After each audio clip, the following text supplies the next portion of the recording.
Hola, bienvenidos y bienvenidas a El Debate, un proyecto que lideramos desde Voto CR y que en los últimos tiempos trata de presentarles los precandidatos en este proceso electoral. El día de hoy conversamos con don Otto Guevara, precandidato del Partido Movimiento Libertario. Bienvenido, don Otto. Un placer estar por acá, Marlon. Don Otto, usted es un hombre que tiene y se caracteriza por una experiencia en política, y eso quiere decir que lleva a cuestas muchas campañas políticas. ¿Qué le dice a usted o qué le indica que este es su momento y que usted puede ser presidente de la República? Bueno, efectivamente, Marlon, tengo algunas campañas. Yo empecé este proyecto político en el Movimiento Libertario en 1994. Participamos por primera vez en 1998 y a partir de ese año acumulé una experiencia de 4 años como diputado de una bancada unipersonal cuando se empezó a resquebrajar el bipartidismo. Ya entrábamos 7 diputados de otros partidos políticos.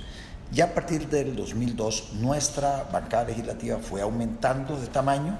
Esa primera campaña electoral no la cuento dentro Pero de se ha debilitado en los últimos años. Viera que no, si usted analiza el crecimiento del voto del Movimiento Libertario del 98 al 2014, todo fue en ascenso, excepto la última campaña. Entonces uno no puede llegar y decir, mira, es que el Movimiento Libertario va en descenso. Bueno, hubo una particularidad que hizo que nosotros cayéramos al 11% en la última campaña. Sin embargo, estoy segurísimo que ahí afuera los electores de Costa Rica valoran mucho el trabajo que hemos estado haciendo en la Asamblea Legislativa ahora y estarían dispuestos a votar por nosotros de cara a este siguiente proceso electoral. Entonces, ¿qué le ofrecemos? Bueno, una experiencia acumulada de muchos años, canas, un conocimiento mucho más profundo de los problemas del país y también de las soluciones, porque no es solo quejarnos. ¿Cuál es el indicativo que dice uno?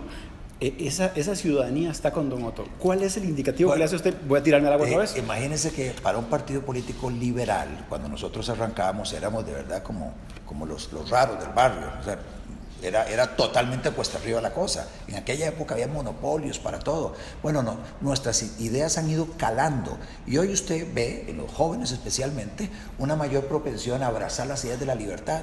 O sea, las ideas de la libertad van en alzada en todo el planeta, o sea, no solo en Costa Rica, en todo el planeta. Entonces, yo considero que en estos momentos la propuesta política electoral del Partido Movimiento Libertario es una propuesta que calza como anillo al dedo con la aspiración de muchísimos costarricenses que quieren vivir mejor.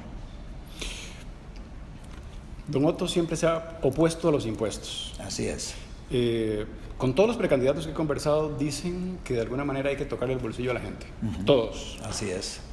Quiero decir, hemos hablado con Liberación Nacional, con el Partido de Unidad Social Cristiana y también con el Frente Amplio. Y lo han intentado en los últimos años. Y escuche este dato que es potentísimo. Economistas dicen que si no hacemos eso, Costa Rica no puede salir adelante.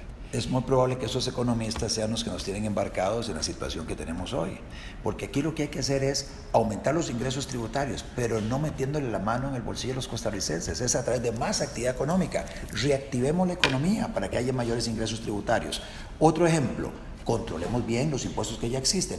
Muy sencillo, ponga unos escáneres para contenedores en los puertos fronterizos que ingresan a Costa Rica para acabar con la evasión fiscal que se da en Paso Canoas, en Peñas Blancas, en Tablillas, en Moín, en Caldera, y con eso usted aumenta dramáticamente los ingresos tributarios. Por otro lado, usted tiene que reducir sus gastos y también para generar ingresos fiscales usted puede vender algunos activos del Estado, activos ociosos o activos que podrían tener una mayor rentabilidad social. Lo hemos planteado varias veces. La cartera de seguros comerciales ¿Por qué el Movimiento Libertario no ha podido lograr esa reivindicación en tanto tiempo? Sí, lo que pasa es que solo nosotros pensamos de esa manera. Los otros partidos, que son partidos que han gobernado Costa Rica en las últimas décadas, son partidos con una mentalidad muy simplista. Hay que meter en la mano en el bolsillo de los costarricenses. Y me emerge la siguiente pregunta, es que es lógica. Si Movimiento Libertario en estos 5 años no ha podido sacar el látigo para lograr su reivindicación en temas de impuestos, ¿cómo desde la presidencia puede unificar un país tan diverso, don Otto? Claro. Es que tenemos una asamblea legislativa que es ingobernable. Imagínense cómo puede uno hacerlo ya a nivel presidencial. Le escucho. No, pero la respuesta es muy sencilla. Ellos lo que han pretendido es meter impuestos y ahí se han encontrado con un grupo nosotros ahora, pero las bancadas legislativas del Movimiento Libertario en el pasado, les hemos frustrado a ellos su intención de empobrecer a los costarricenses a través de más impuestos. Y nosotros hemos estado presionando y presionando y presionando para que se eliminen trabas, para que haya más actividad económica, para que la Pulsea pueda iniciar su pequeño emprendimiento y generar el empleo que se necesita en Costa Rica. Ahora, en esta dirección, yo creo que todos coincidimos. Entonces, lo que se requiere es liderazgo desde el Poder Ejecutivo y luego un liderazgo que además conozca la dinámica de un parlamento multipartidario con muchas fragmentaciones. Esa experiencia la tenemos nosotros, tenemos una experiencia acumulada ya muchos años de lidiar o de ser protagónicos en parlamentos con esas características, y eso es lo que ponemos al servicio de los costarricenses, una presidencia de la República entendiendo cómo funciona el multipartidismo con habilidades también que uno ha desarrollado a lo largo de la vida. Es posible lograr un consenso con otros actores políticos para caminar en esta dirección de activar la economía, controlar el gasto público.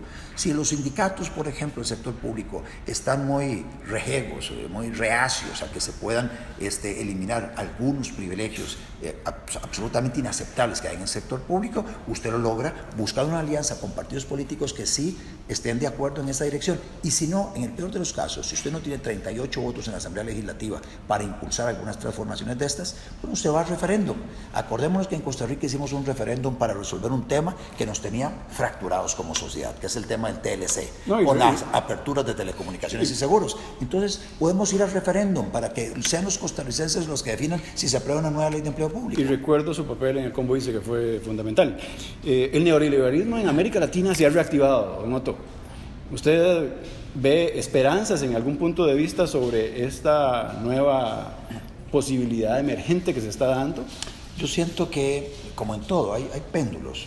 El péndulo durante algún tiempo giró hacia la izquierda, en América Latina el socialismo del siglo XXI, la ilusión de que a través del socialismo, de ese rol protagónico del Estado, se podía vivir mejor. Hoy tenemos en Venezuela el ejemplo claro de que eso produce miseria, pobreza, corrupción, violación de derechos fundamentales. Lo que estamos viviendo en Venezuela es lo que el Partido Frente Amplio impulsaba para Costa Rica, es lo que más moderadamente el Partido Acción Ciudadana también quería para Costa Rica.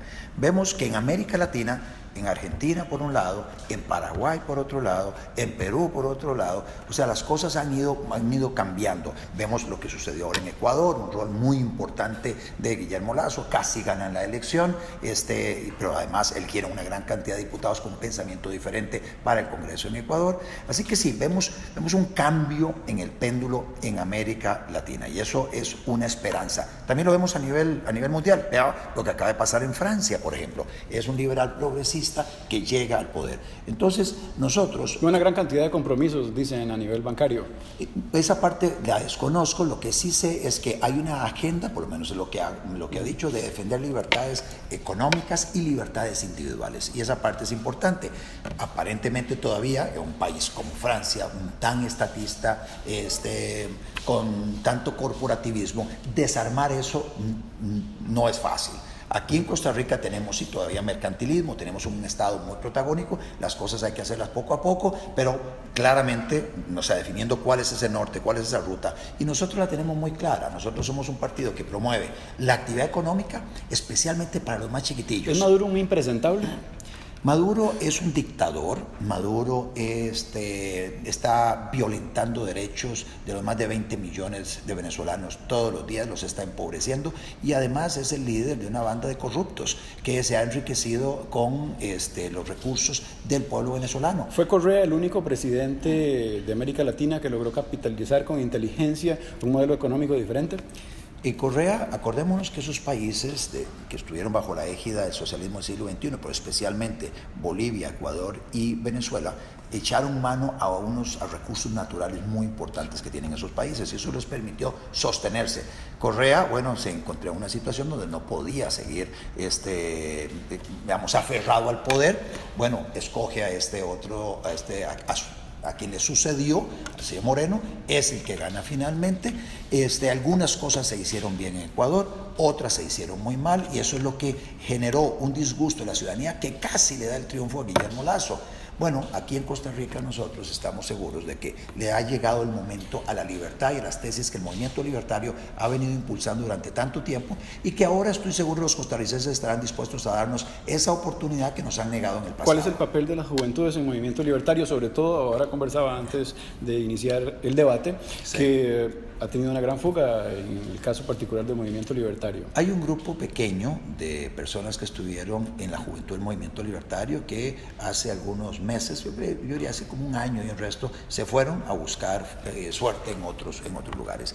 Pero así como estos se fueron, han llegado cientos de otros jóvenes que no habían participado en política, que se están involucrando por primera vez en política, que sienten que el Partido Movimiento Libertario es el partido de los millennials, es el partido de ellos, pero también hay personas que no son millennials, que consideran que el Movimiento Libertario y las ideas nuestras son las que deben llevarse a la práctica para que todos vivamos mejor.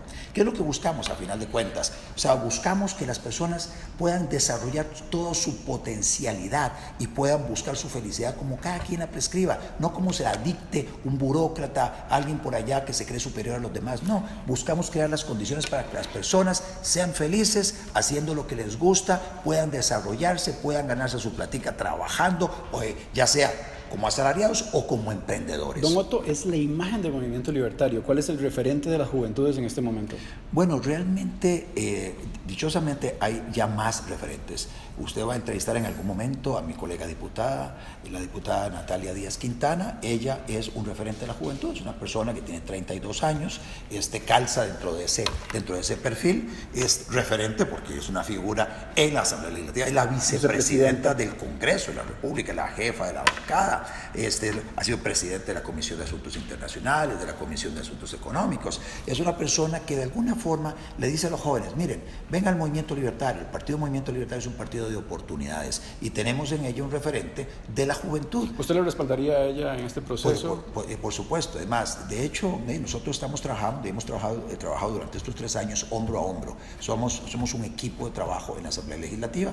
Ella tiene sus razones para considerar que ella debe ser la candidata. Yo tengo mis razones para opinar que yo debo ser el candidato, pero al final de cuentas somos aspirantes a tener el honor de representar al movimiento libertario en este siguiente proceso electoral, y estoy seguro de que si yo gano, ella me va a respaldar, y si ella gana, yo la voy a respaldar, por supuesto. De los precandidatos que tenemos en el pastel de este proceso electoral, ¿usted considera que hay alguno que sea peligroso para este país? No me gustan las ideas de Frente Amplio de siempre. O sea, he señalado que las ideas del Frente Amplio nos acercan a ese modelo socioeconómico que se ha puesto en práctica en Venezuela especialmente, lo vemos en Nicaragua. Que entonces Edgardo representa, que es compañero, lo estimo mucho, es compañero diputado mío, pero sus ideas, las ideas de su partido, nos llevan a una dirección que en lugar de buscar que todos vivamos mejor, van a empobrecer a la ciudadanía. ¿Cuál otro candidato? El Partido de los Trabajadores también. John Vega. John Vega, estos todavía son más radicales aún que el Partido Frente Amplio. Entonces, su visión ideológica, programática, lo que hace es empobrecer masivamente a los costarricenses. Y luego usted tiene también a partidos, los que han tenido la oportunidad de gobernar durante tanto tiempo, el Partido de Liberación Nacional, el Partido de Unidad Social Cristiana, que son partidos que les falta definición en una gran cantidad de temas. Son partidos que no se animan a plantearle a los costarricenses exactamente qué hay que hacer y pretenden que las cosas se resuelvan como por obra de Entonces, magia. Antonio Álvarez de Santi no es potable para el país. No, alguna gente considera que es un candidato que de alguna forma recoge su ideal de lo que debe hacerse. Juan Diego Castro, que ha resultado emergente en este tiempo. Juan Diego Castro todavía... ¿Qué opinión le merece? Pues todavía no lo meto dentro de la categoría de precandidatos en el sentido de que todavía le falta encontrar el partido, pero basado en la hipótesis de que él encuentre un partido con el cual postularse como candidato presidencial, Juan Diego Castro, no le conozco en estos momentos propuestas para resolver los diferentes temas que preocupan a los costarricenses, cómo activar la economía, o sea, en el tema de cómo lograr mejorar la calidad de la educación, de la salud, o sea, de cómo lograr hacer una reforma del Estado, reducir el desequilibrio que hay en las finanzas públicas, este déficit fiscal. No le conozco a él propuestas en esa área. Habrá que ver, con el paso de los meses, cuando él haga sus propuestas, ¿qué opino yo entonces sobre él? Una pregunta muy puntual. Usted se ha opuesto no al empleo público, sino a los pluses salariales salariales que se han encontrado en el marco de esto. ¿Qué le podría decir usted a toda la gente, en este caso que está vinculada al sector público, que en momentos determinados añora trabajar con el Estado y que en los últimos años ha recibido algún tipo de plus que representa en este caso particular una herejía para usted? Sí, no, nosotros lo que hemos dicho es que estamos en contra de esos pluses salariales abusivos. Presentamos, de hecho, un proyecto de ley que se llama Nueva Ley de Empleo Público con el propósito de unificar los 14 regímenes de empleo público en uno solo. Pero hemos planteado que eso es para nuevos empleados públicos. Eso básicamente es un cambio en las reglas del juego para nuevos empleados públicos. En relación con los empleados públicos existentes, lo que estamos diciendo es, hay algunas convenciones colectivas que tienen cláusulas abusivas y hay que eliminar esas cláusulas abusivas de acuerdo a los parámetros establecidos por la Constitución. O sea, meterle razonabilidad y proporcionalidad, porque hay algunos de esos pluses que de verdad son absolutamente desbordados. Luego, por otro lado, hay algunos pluses que no son derechos adquiridos y deben racionalizarse, y entonces debe revisarse institución por institución a ver cuáles de estos pluses podrían racionalizarse, y eso se puede hacer con una orden desde del presidente de la República hacia sus ministros y luego una directriz hacia las instituciones autónomas. Entonces, desde ese punto de vista, nosotros, aquel empleado público que trabaja, que hace bien su trabajo, que tiene vocación de servicio público, etcétera, no tiene nada de qué preocuparse. El problema son con aquellos empleados públicos que no trabajan y no hacen bien su trabajo. A esas personas vamos a empezar a abrirles expediente, porque esas personas no debieran estar en el sector público. Hay organizaciones en las que usted ha sentado mucha cabeza, por ejemplo la Universidad de Costa Rica. ¿Cuáles son las otras organizaciones que cree donde todas las instituciones autónomas? Es la Universidad de Costa Rica, es el ICE, Habdeba, Recope, Acueductos y Alcantarillados. Todo lo que son instituciones autónomas tienen básicamente regímenes de empleo público muy superiores a las del funcionario público, por ejemplo, del Ministerio de Seguridad Pública. El policía raso, policía de base, no tiene esas remuneraciones, esos privilegios que tiene una persona, un oficial de seguridad, por ejemplo, en alguna de esas instituciones autónomas. Entonces hay mucha desigualdad que no es aceptable y que tenemos que poner orden. Y por eso he dicho, vamos a poner orden en el sector público. Y nosotros presentamos el proyecto de ley, hemos presentado acciones de inconstitucionalidad, hemos presentado otras propuestas para poner orden en el empleo público. Y por eso decimos a los costarricenses, con nosotros saben a qué van. Somos un partido político propositivo y pone sobre la mesa sus ideas. Pues, don Otto, muchas gracias por acompañarnos el día de hoy y reflexionar un poco sobre este proceso electoral y la posición que va a tener el Movimiento Libertario. Así que muchas gracias por estar en el debate. A vos muchas gracias por la invitación, Marlon. Encantado.